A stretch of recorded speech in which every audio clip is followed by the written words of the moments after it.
안녕하세요. 주식시장이 요즘 연이어 하락해서 2018년에 저점 근처에 도달을 했습니다.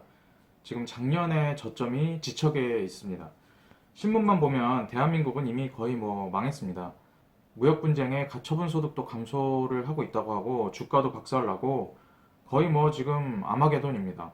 신문만 보면 종말이 임박했어요. 근데 불과 한 달하고도 10일 전에 제가 장이 마냥 좋을 때 주의해야 되는 것이라는 주제로 영상을 찍었었거든요. 그때만 하더라도 스몰캡 장세로 중소형주가 엄청나게 좋았습니다.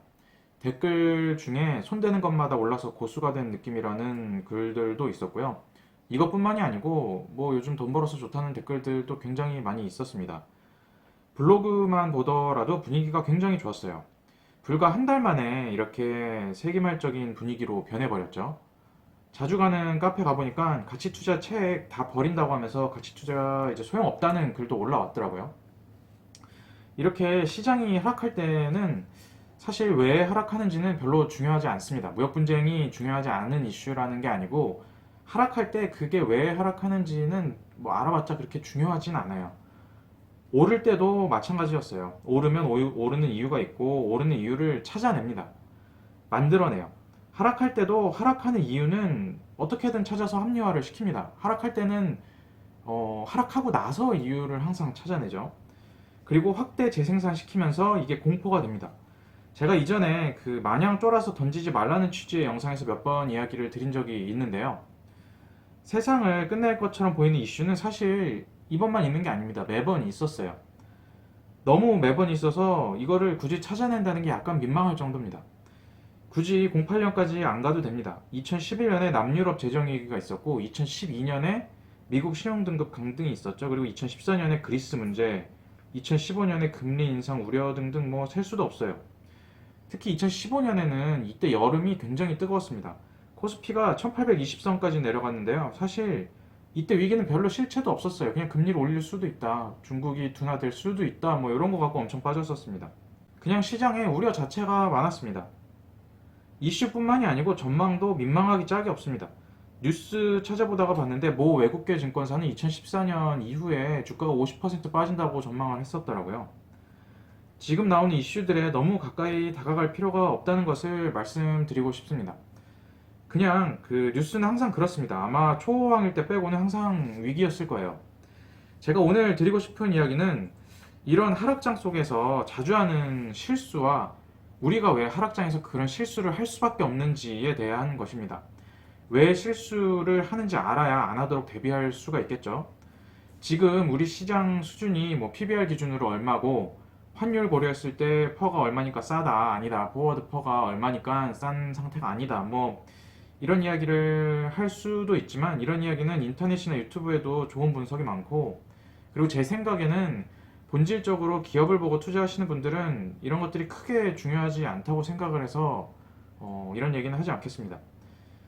이제 우리가 하락장에서 가장 많이 하는 실수는 크게 세 가지 정도 볼 수가 있습니다. 요거는 저희가 하락장에서 굉장히 피해야 되는 행위입니다. 첫 번째 실수는 그 하락에 쫄아서 마구잡이로 현금화를 하고 시장에서 이탈해 버리는 것입니다.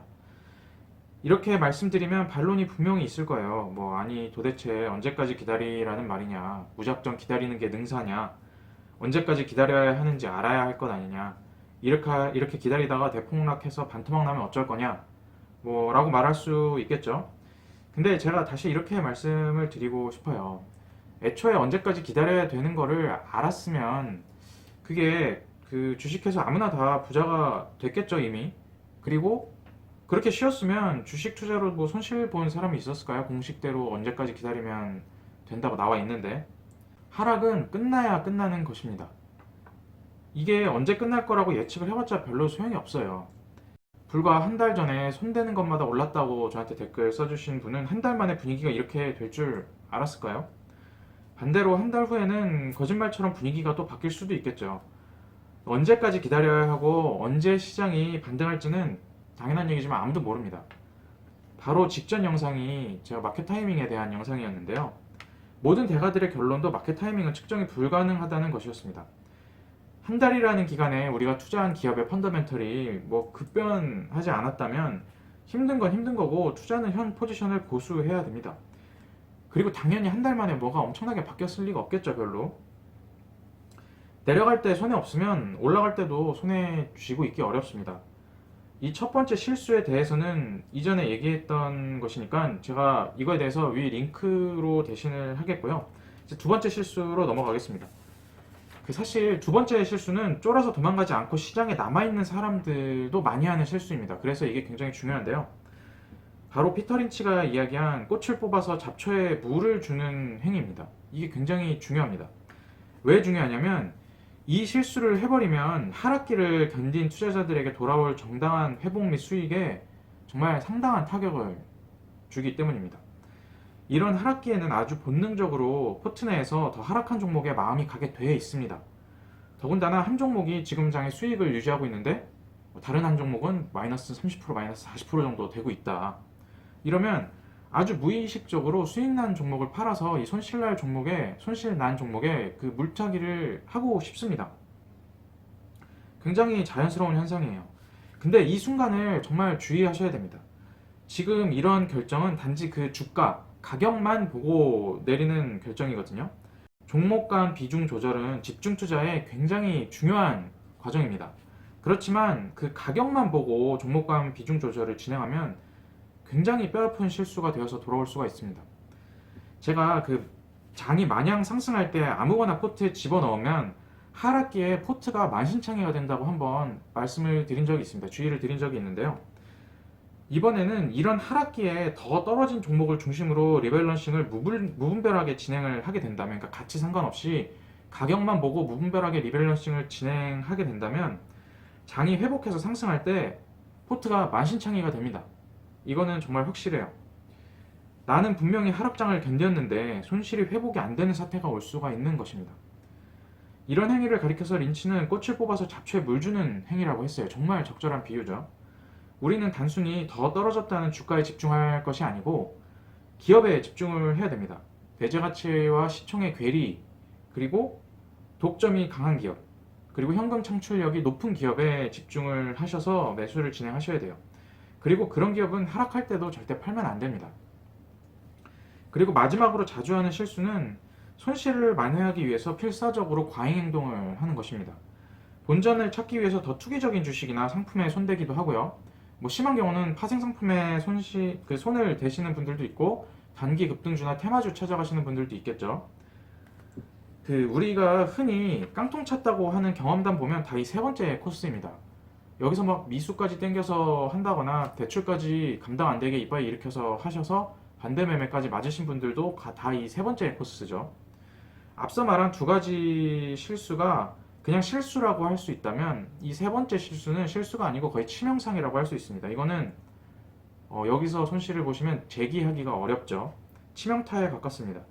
이 방송을 보시는 분들은 아마 안 그럴 것이라고 생각을 합니다. 아마 그 성향상 이러신 분들은 제 방송을 안 찾아보셨겠죠.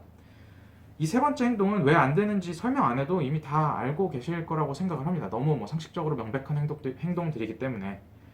자, 그러면 우리는 왜 자꾸 하락기에 쫄아서 도망가고 손실이 크게 난 종목에 물을 타게 되고 왜 손실을 만회하기 위해서 과잉 행동을 하게 되는 것일까요? 이게 왜 그러냐면 우리 뇌가 그렇게 프로그래밍 됐기 때문입니다. 우리 잘못은 아니에요. 그냥 뇌가 그렇게 돼 있어요. 그래서 어떤 책에는 그거를 우리 뇌가 본능적으로 그렇기 때문에 이런 행동을 하는 게 우리 뇌 프로그래밍에 대한 세금이라고까지 얘기를 합니다. 이거를 그래서 편향이라고 부릅니다. 투자에 큰 영향을 미치는 편향은 굉장히 여러 가지가 있어요.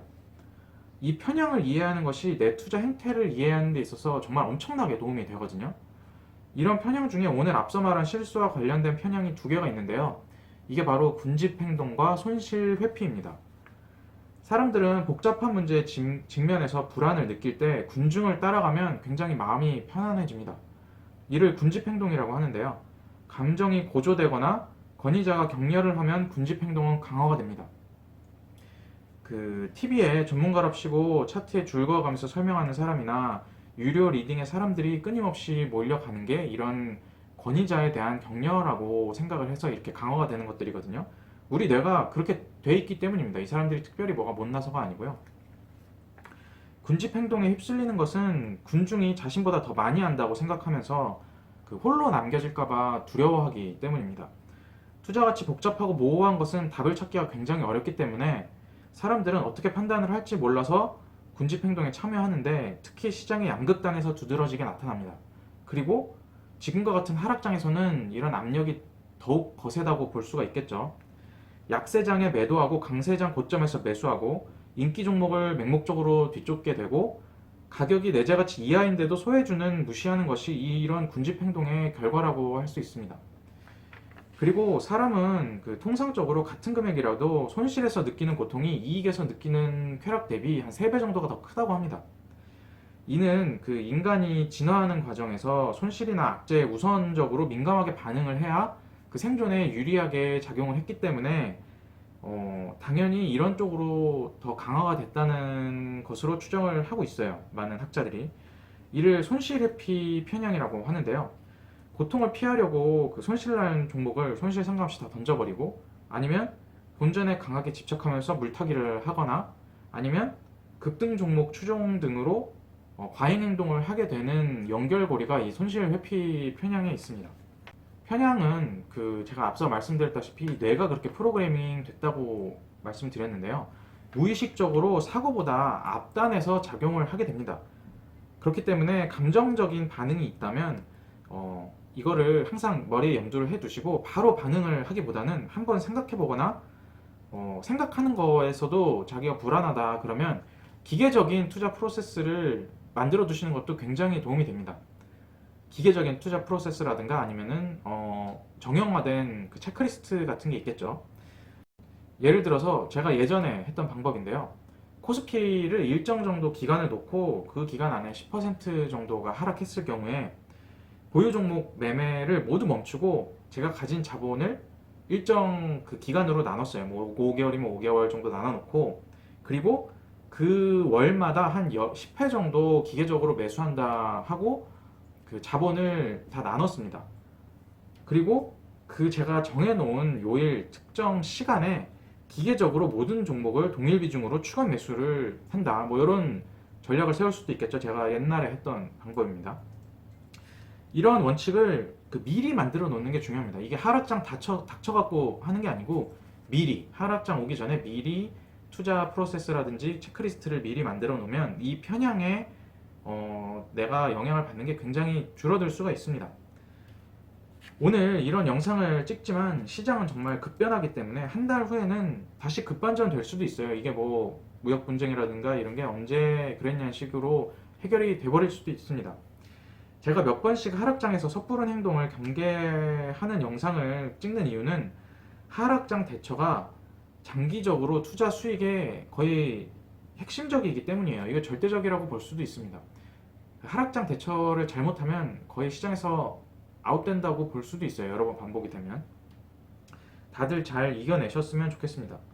힘든 건 힘든 거고 해야 되는 건 해야 되는 겁니다. 힘든 거랑 해야 되는 거를 섞어서 판단하시면 안 되고, 힘든 건 감정적인 거고 해야 되는 건 내가 돈을 벌어야 되니까 무조건 해야 되는 거예요.